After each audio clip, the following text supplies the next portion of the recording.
on, everybody? Hollawood exclusive, Hollywood X, Hollywood back again. Again, my name is Mark Harris. We are on Friday, November 21st, 2025. A bit of a different background than I had yesterday. But, just to continue to let people know who I am, I'm doing sports talk, real talk, sportsbook, real talk segments.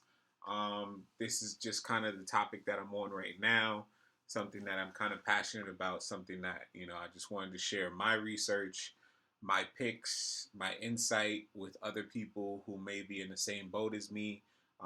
Possibly start a community that, we can have conversations. I know there are dozens of others out there, but, hey, if I'm doing it for myself, then why not make the content, put it out there for other people to see? Like I said, maybe useful for you, maybe not.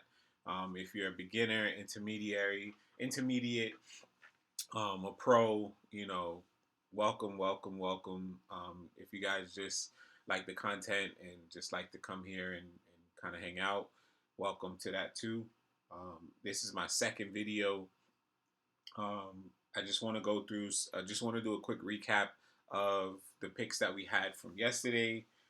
We went with Vince Williams from the Grizzlies for 12.5 points. He did not make it. Cedric Coward for 14.5 points. He did hit it. We had De'Aaron Fox for 24.5 points. He hit his. Zach LaVine for 17.5 points. He hit his. DeMar DeRozan for 16.5 points. He did not hit his. Jalen Johnson for 21.5. He hit his. Tyrese Maxey for 27.5. He had 54. So he definitely hit his. And Franz Wagner for 22.5. He did not hit his. Oh, we had an honorable mention later on in the comments. I put Santi Aldama for 14.5, and he hit his. He smashed his as well. I did something a little different as well. I did something a little different. I think I may have spoken about it, but if I didn't, I like to look at halftime and towards the end of third quarter bets, just to see how people are performing, see if there's a trend that I can jump on, something that I can make money on. And I want to say that yesterday that worked out really well. I turned about $100 into 400, so made about $300 profit last night. A little bit over $300 profit. All of the picks that I gave, I bet them straight, and as well as made a parlay. The parlay didn't hit, obviously, because some guys missed, but the straights did well. And as the games were going on, I was looking at some of those guys as well as some other guys that I jotted down that could possibly do well during or after halftime, and I bet some of those straight and made a couple of parlays, and the parlays are the ones that hit. I mentioned yesterday that I haven't really been hitting a lot of big parlays, but like I said yesterday, we made 300 off of two parlays essentially. Some of the halftime and third quarter picks, I'll try and show you my mindset and my research behind those as well. And just like I said, I just jot them down if I happen to look at games by halftime or third quarter, and I like the way that they're trending and the way that if the games are close, the way that if there's any guys injured during that game, it shifts towards some of these guys being favorable, then those are the guys that I'll look at. But not to take up too much of everyone's time today, I know we have a pretty big slate. It's Friday. They usually have really big slates on Fridays. So it's probably going to take us some time to go through everything. But like I said yesterday, if you guys do go back and take a look at the video from yesterday, if you don't, sorry, again, I need to.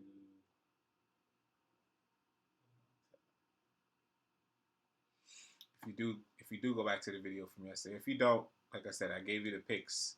You can hear and view for yourself from November 20th how those picks played out. But again, this is my research. I use Roto Grinders first. I go to Derek Farnsworth's first look, DFS first look article, and I start from there. So yeah, look, we have a lot of teams, a lot of data, a lot of things to look at.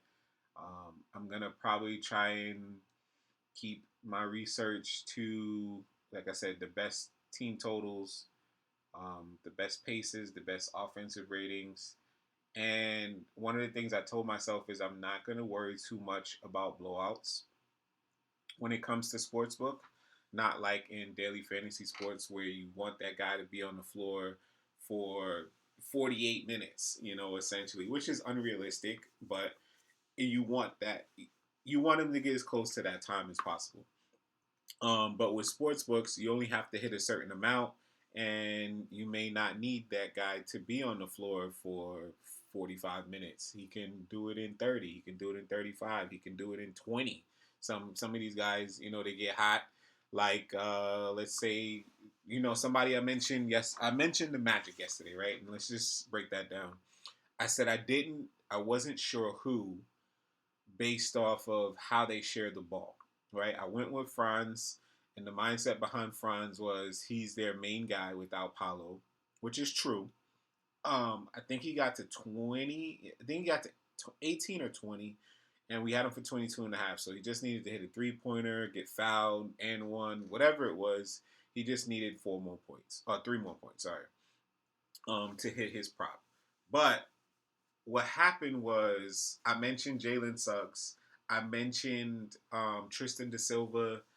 I didn't really like Bane anyway, but those Suggs and Da Silva actually had really good games, right? And that went along with my saying, and this could just be me making stuff up. But to connect the dots, I said early game value, late game hammers, right? And it turns out the late game was probably one of the best games. They went into Did it go into overtime? It did go into overtime. Well, one of the later games went into overtime. The 76ers and Bucks game went into overtime. So you could have invested a little bit more into that. The Kings and Spurs? No.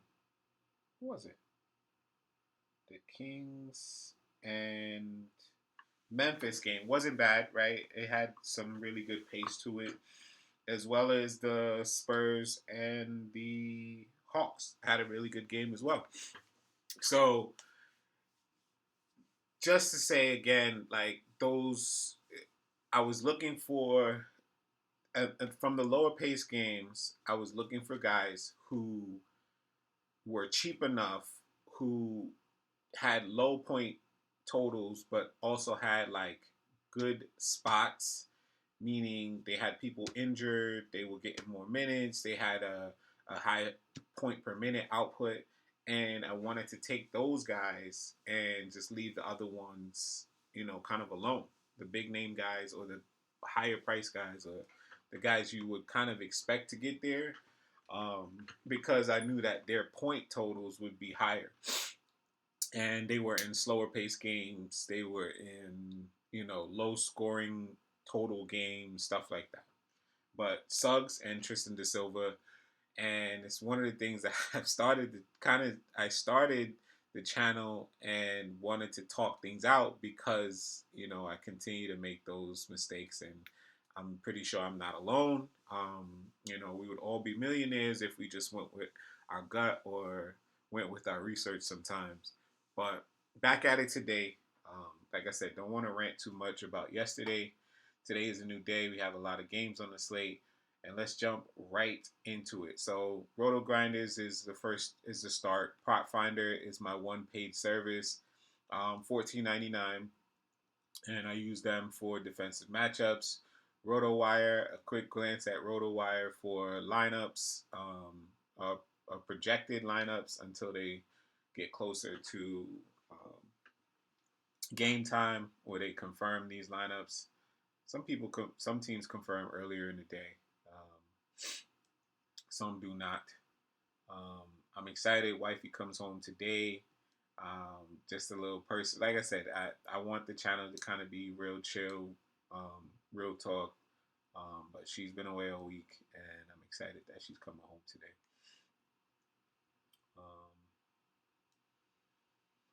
Let's see. All right, so Toronto Raptors 14.5 point favorites over the Washington Wizards.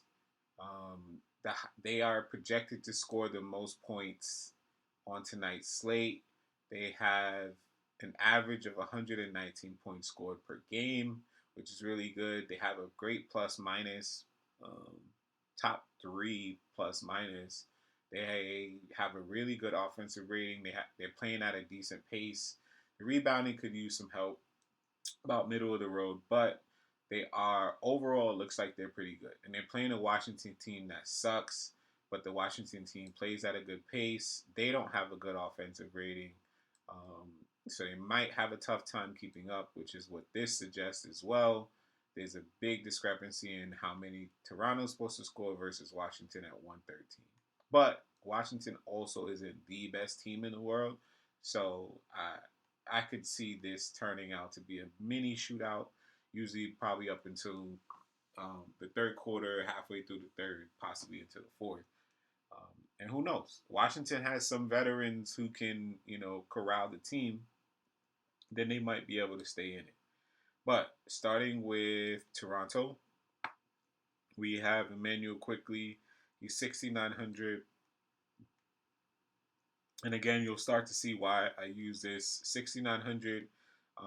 He's not a huge value play tonight.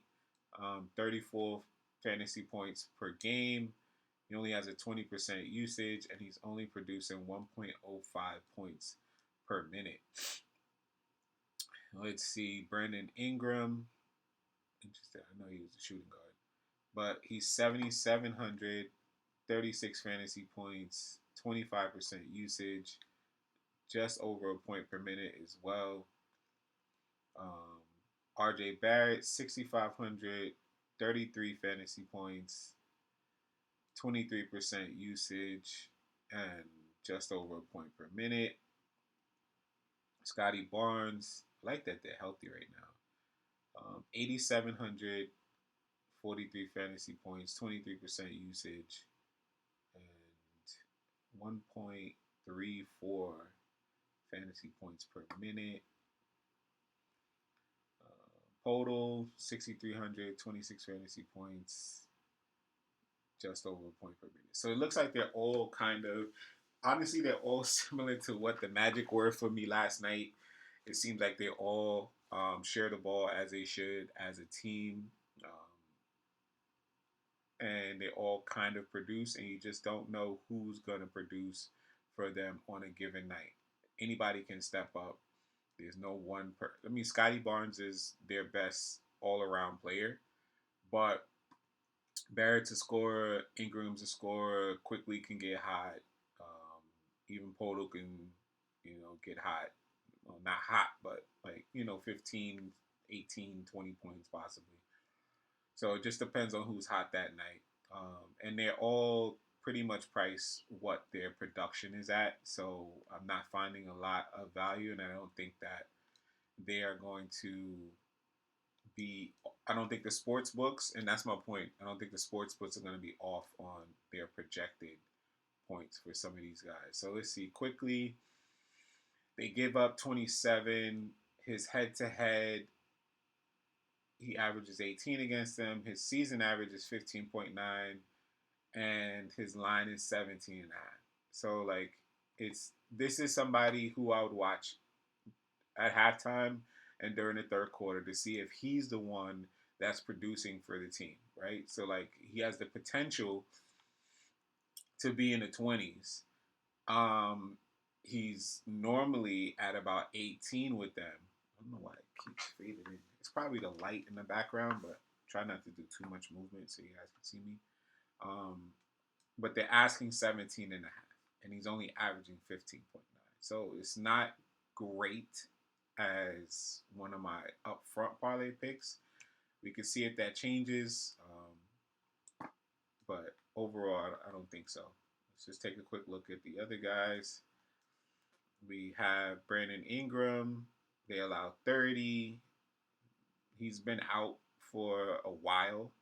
He didn't play all last year or something, and the year before, I don't even know about that either. But either way, not Probably not a ton of history against the Wizards.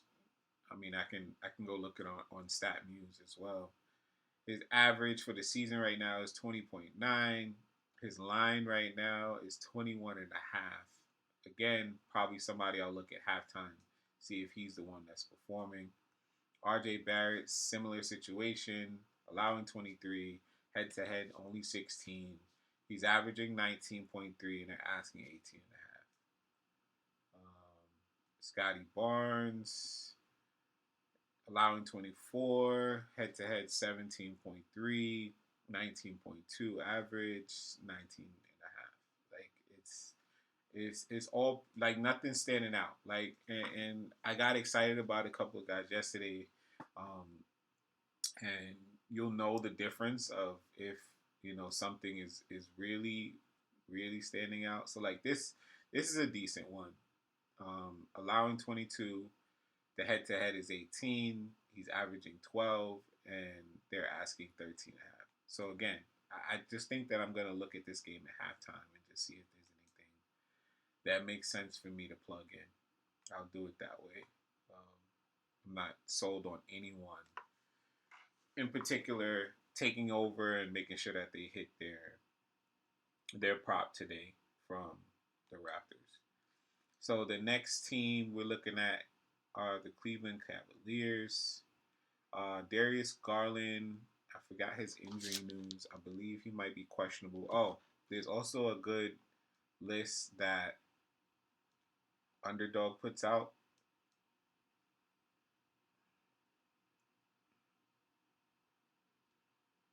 Early in the morning now.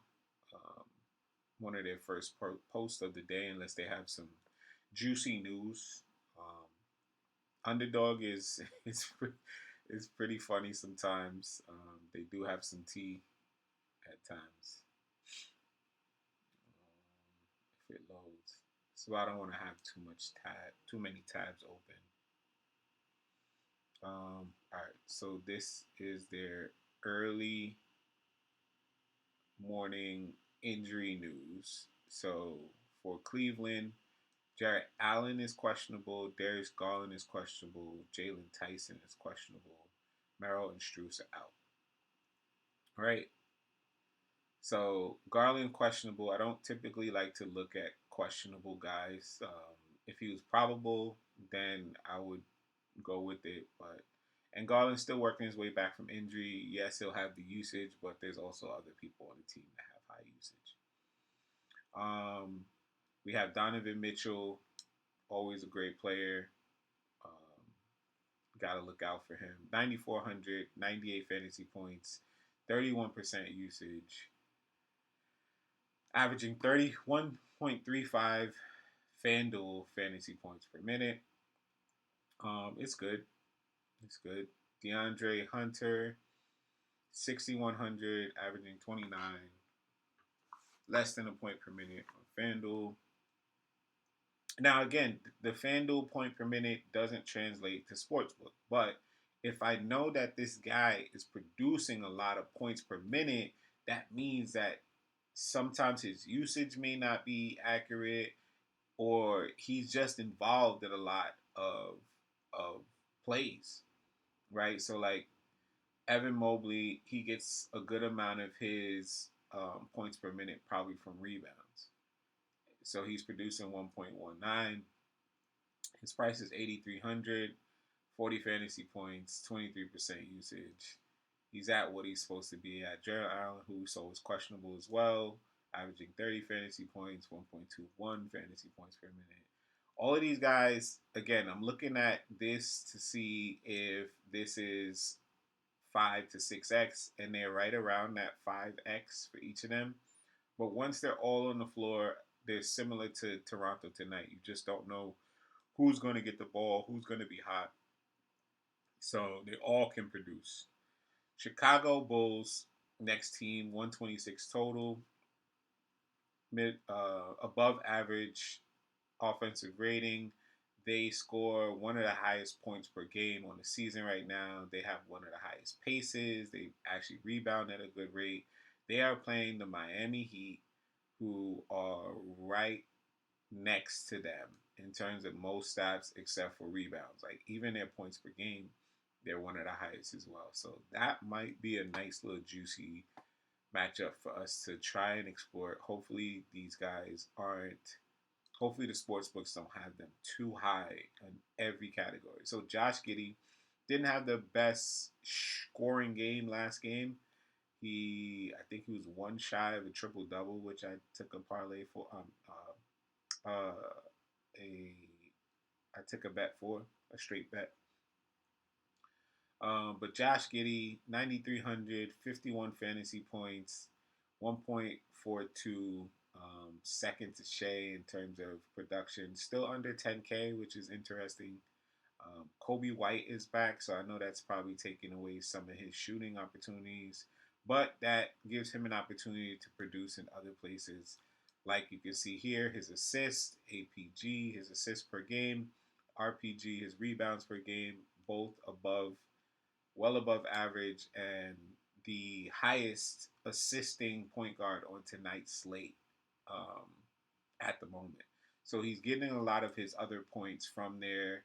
If you want to say fantasy, if you want to say points per game, he's averaging 20.8, but he's probably closer to like a point per minute. No, he's less than a point per minute when it comes to actual points.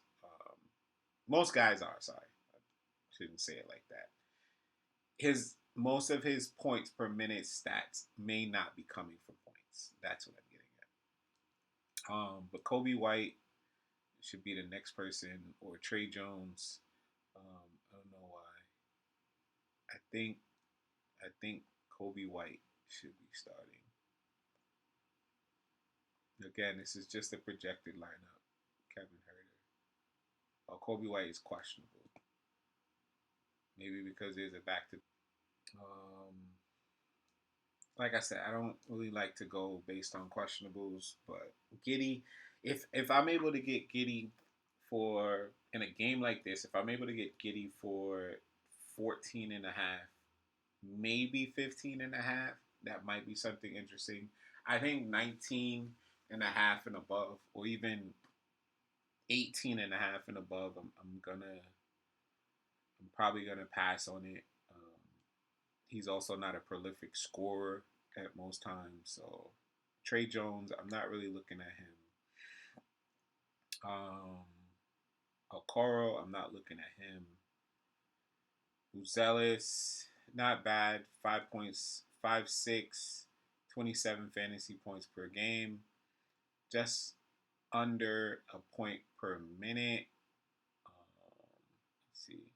But I know with Kobe White and these guys back, he gets an opportunity to shoot 4 for 6 against Portland, and that game was good. He had 11 points. He would have to be at like 9.5, and that's probably not going to happen considering he's averages 14.7. Vuk, we caught him last game. He was just underproducing. We caught him on the upswing. His price jumped a bit. I think, but not too much. I think he was only 6,900. But 71, 37. He's one of the. He gets one of. He's he plays more minutes than most of the other centers who are on tonight's slate. 1.14 fantasy points per minute. He had a great game last game. Um, let's see where Luke is on the props.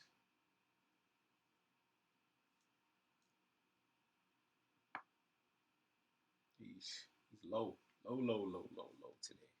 So they only allow 17. He's averaging 16. His season is 16.6, and they want 17 and a half. That's pretty low. I mean, it's not great for Luke. Let's see, Giddy.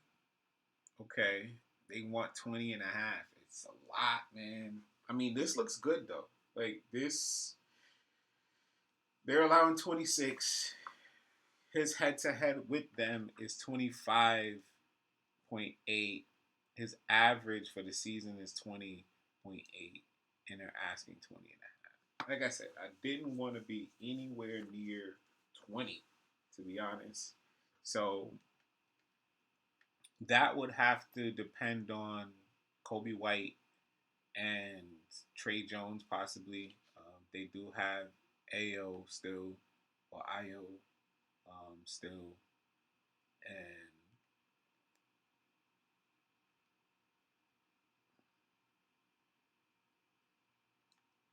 not too. Let's just check Buzelis real quick. We said, right?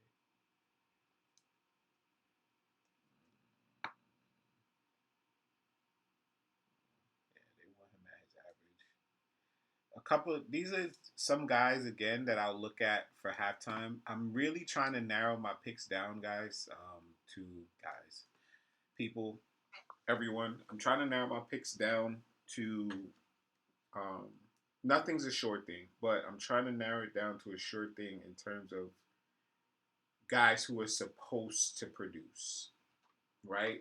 So Chicago's another team that they just kind of have everybody involved. Obviously, the ball goes through Giddy and Vuk, but neither of their props right now are looking that great based off of a couple of other people who can possibly take away from their production.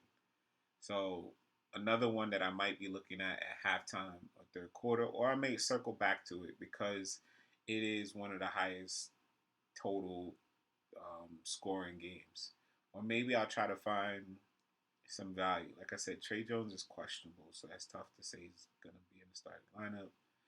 Buzelis seems like the only person that might be somewhat of a value. Oh, clicked on the wrong person. We'll be looking at Jaime soon.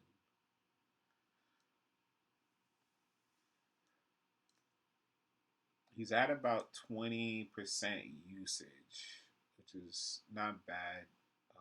Like I said, his points are just kind of up and down. He only played 18 minutes. Oh, I think he fouled out, right? Did he foul out that game? No, he had 3 fouls. I don't know what happened. Maybe maybe they took him out in favor of Kobe White. Maybe they went smaller, and this is the worry with someone like him, because he might get the short end of the stick some nights. So I'm not sure why he didn't get more minutes. Um, More minutes would equal more production. I think if he continues to start, he might be interesting tonight. But 14 and a half, I'd probably just take him at 13 and a half. So let's just see how it shakes out. Make a new list. Let's see. I'm just going to put watch Chicago News, Gonzalez, 13.5.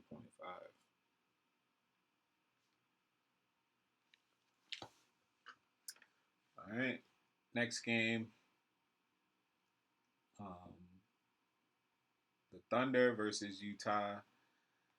Thunder always blowout potential, like really, really big blowout potential for them a lot of times. But some of their guys get there, right? I looked at, and this was the night before I started this channel, but I looked at Holmgren.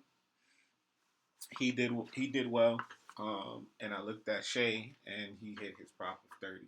I took those guys at halftime, and I was able to make some money off of them at that point. So let's look at five offensive rating, one of the top offensive ratings, one of the slowest pace. That's how they keep their opponents low. Decent at rebounding, above average. So we got Shea Gildress, Alexander, um, probably one of the best people on the slate. Not probably, always is one of the best people on the slate. He's 11K. He averages 53. Um, he has 1.59 fantasy points per minute. Shea is what Shea's going to be. We can check to see if they undervalue him, but they typically don't Kason Wallace, however you want to pronounce it. Not looking at him. Lou Dort, not looking at him. Chet, he didn't. His price didn't raise that much, so Chet might be interesting. They might be undervaluing Chet on points again. I had him for 17.5 the other night, and I might do that again. Jalen Williams is out. He's out. A couple of Aaron Wiggins are out, and those are some of their best second, third, fourth, fifth, whatever best options you want to say offensively. So Chet needs to score to keep them in the game. Isaiah Hartenstein, I don't know if I think he got injured last game. He either got injured or he just got benched. But I'm not really looking at Hartenstein. He's not a scorer. But Chet is interesting. And let's see what they value Chet. I hope Chet is still going to be. If Chet only went up to 18.5, I would be okay with that. And I would take that for Chet based off of 74, 37. Because look, I compare it to stuff like this. Jimmy Butler's at 8. He's averaging around the same amount of points. You have Zion Williams at 8, averaging around the same amount of fantasy points. You have Evan Mobley at 8-3, averaging around the same amount of fantasy points. He's only 3 fantasy points off. And he's averaging more points per game than Evan Mobley. And I guarantee if they have Evan Mobley at 19.5 and Chet is at 17.5 again. Wow. Oh man. So what's not good is that they don't allow a ton of points to the power forward position. Right? They're going against the Jazz. They don't allow a ton of points. Lauri Markkanen should be the power forward, or Svi. I don't know how to pronounce his name. Sorry about that, man. But it's not great. I don't like taking people in the red, but I just think that this is still undervalued. They did it last time, and he crushed it. And I think that he might be able to do it again based off of the spot. Like, they're allowing 21. He's averaging 20. His season average is 20, and they're only asking 18 essentially. So this is something that I don't want to get too excited about it because it's in the red. However, I think that it's gonna be kind of a lock-in for me. I think I'm gonna take it at 17.5 right now. And I'm using FanDuel, guys, again. I think I'm going to take it at 17.5 now before that line changes. Oh, and it's an NBA Cup tonight? Nah, I'm not going to read too much into that. I'm not going to read too much into that one. Ah, FanDuel has it at 18.5. They were on it, boy. Golly. All right. And they only have over unders right now. So I'm going to I don't necessarily want to take 18.5. I think 17.5 is an under price for him, and I'm gonna wait and I'm gonna take the 17.5. But I'm gonna write it down so that way we know. So Chet 17.5. And I try to be conservative with this, guys, because I like to take it and then I like to build a parlay with it as well. But if, one or two guys don't hit in the parlay, then I like to still win something back. So I'll take 17.5. It should be around like 140, maybe minus 140, maybe minus 150, which isn't too bad. And I'll play that straight and then we'll go from there. And again, that's because their offensive rating is there. The pace is going to be there from the Jazz. So I think that this game has the potential to stay a little bit closer than they're suggesting, considering the Jazz score 119. Their pace is 8. They rebound. Their rebounding is 7. So any missed shots that OKC gives up, I think that the Jazz may be able to capitalize on that. And this 109 seems really low for the Jazz. I get they're playing OKC, but still. My take. Miami Heat, like we said, they're going against the Bulls. They are almost evenly matched with the Bulls in terms of pace, in terms of offensive rating. Only discrepancy is the defense. They beat them in points per game. Um, I have a couple of people off in mind who might be undervalued tonight, but let's see if they actually are. Devion Mitchell, no. Norman Powell, yes, he was one of the guys. So him at 7,300, he continues to be kind of like a late game warrior in terms of scoring. Like he just when you don't think he's going to get there, all of a sudden he scores like 12 points in the third or fourth quarter. Um, but he has a 27% usage. He has 25 points per game. If they have Norman Powell at like 19 and a half, oh my gosh. And like even 20 and a half, I don't mind it in a game like this. And I'm kind of too excited to not see what his prop is. Oh, golly. They got 25 and a half. Now, I did take Norman Powell for like 24 and a half one day or 23 and a half one day when Bam was out. Now, Bam is back. He seems pretty healthy. I think he got a decent amount of minutes the other day. I'm not going to. They're not undervaluing his prop right now. So it's not. They're not undervaluing it, unfortunately. Um, we have Larson, who we're not touching. Now, Jaime is an interesting one. Wait, maybe Bam isn't playing? Oh, he is. Um, Jaime is an interesting one. 6,800, averaging 38, 1.12. Um, like 68 for 34 is actually really good. There's no one else that's producing that for that price. PJ Washington, but we'll get to him. We'll get to PJ. PJ's disappointing. Good player, but disappointing. Let's see. Do they also project Jaime in? They project Fontecchio. I had a dream last night that you could swap players that you thought would be here instead of who they have here, which is interesting.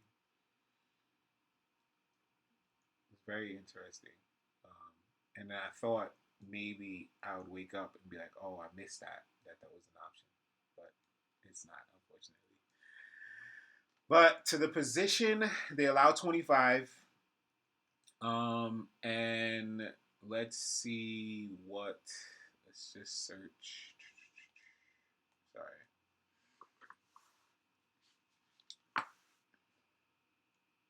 Let's just search what Jaime is doing. Am I not spelling it right? Oh, it's yeah, my bad.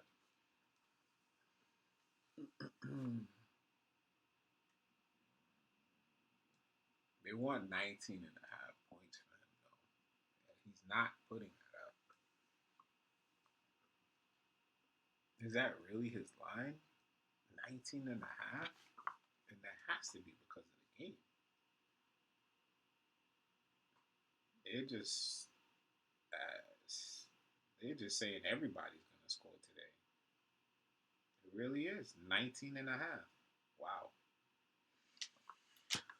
Well, I don't think that Jaime's going to be on our list. And then Bam at 8,200, 37, 1.21 fantasy points per minute, 26% usage. Maybe because he's coming back from injury, they possibly could undervalue Bam. If they have Bam at like 19, I mean, it's not bad considering the matchup. Halliburton played, but didn't play well. Only played 19 minutes. I get it. I mean, Cleveland's not an easy team to play. Miles Turner had 15. They're not an easy team to play. So I wish his number was like 17 and a half, not 20 and a half. 20, he's doing what they need him to do, but his point production is not there. And then lastly, we have Brooklyn Nets at Boston. Really, the only person that I look at on the Nets right now is Michael Porter Jr. He's priced up where he should be now, producing 41 fantasy points, 1.21. Pretty sure he had another good game against them. Yeah, he's playing 33 minutes, 43 fantasy points, 20 mid to high 20s, possibly even low 30s in usage. He's finding a way to score no matter what team it is. Let's just see his matchup ranking.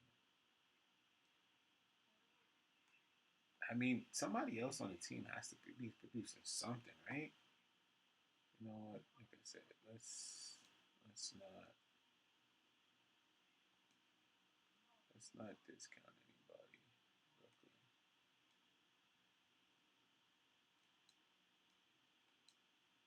Someone else on the team has to be playing besides Michael Porter in order for them to keep up with anyone that they're playing. So who the hell else is scoring for them? Or is it no?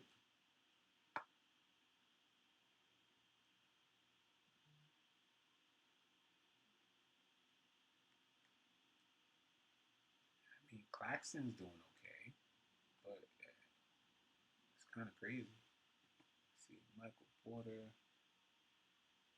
All right, middle of the road. They only allow 20. His head-to-head is 16. His average is 24, and they want 22 and a half. I'm not a big fan of that. And I wasn't the other night, and he's still.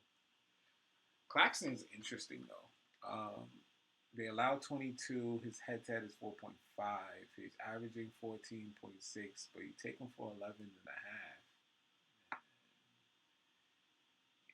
He didn't get there last game. he only They only allowed 4.5 points to him, and that rang true literally just now. So that's kind of like he might be like a 10-point guy. He might be one of my 10-point guys. So I'll try. But okay, that's a wrap on the Friday, November 21st, 2025 picks, NBA picks. Again, I'm Hollawood exclusive, Hollawood X, Hollawood, and I just wanted to kind of give you guys a deep dive into my research. I'm probably gonna still be going through some options throughout the day, but as of right now, we have Chet Holmgren on OKC for 17.5. We have Bam Adebayo for 19 on Miami Heat for 19.5. We have Jaylen Brown on the Boston Celtics for 25.5. We have Peyton Pritchard on the Boston Celtics for 16.5. We have Alperen Sengun on the Houston Rockets for 21.5. We have Aaron Gordon on the why am I blanking? On the Denver Nuggets for 15.5. We have Zion Williamson on the New Orleans Pelicans for 20.5. We have Benedict Mathurin on the Indiana Pacers for 20.5. We have Lauri Markkanen on the Utah Jazz for 23.5. And I'm locking all of these plays in as straight bets. I'm going to build a parlay with all of them as well. I'm gonna also do a 10 point, 15, maybe 20 point lineup as well later on. Oh yeah, I'm also watching Buzelis, but I think based off of the names that I have here that I'm comfortable with these guys instead of having to throw in Buzelis, but maybe I'll put in Buzelis in the 10 point, 15, 20 point lineup. But I started a X account as well where I'm gonna put out the picks earlier today. As you can see, guys, here this is the X account. It's still gonna be just Hollawood exclusive. Should be at Hollawood. It's gonna be the name. I have the picture there. Profile at Hollawood X is gonna be the name, as you guys see here. At Hollawood X. I even have to get verified. Um, but I'm gonna put the picks out here. I linked yesterday's show as well as the picks that hit or miss as their first post, and I'm just gonna keep it that simple, keep it that clean. Use that as the community to communicate with everyone, as well as the YouTube, as well as possibly start a Discord. But appreciate you guys for watching the second video. If you guys have any feedback, any comments, please drop them in the please drop them below. Please like, subscribe, and if there's any topics that you guys want to talk, real talk, doesn't have to necessarily be sports. Like I said yesterday, I'm an entrepreneur and a full-time entrepreneur. I have a sneakers and apparel retail store, a physical store, online store. Um, and I also just started doing real estate investing. I have that as well. And I'm open to different ideas, guys. And I do sports books, obviously. I do fantasy, and I'm pretty passionate about that. So again, appreciate you guys for joining. Appreciate you guys for watching. And I'll see you on the next one. Peace.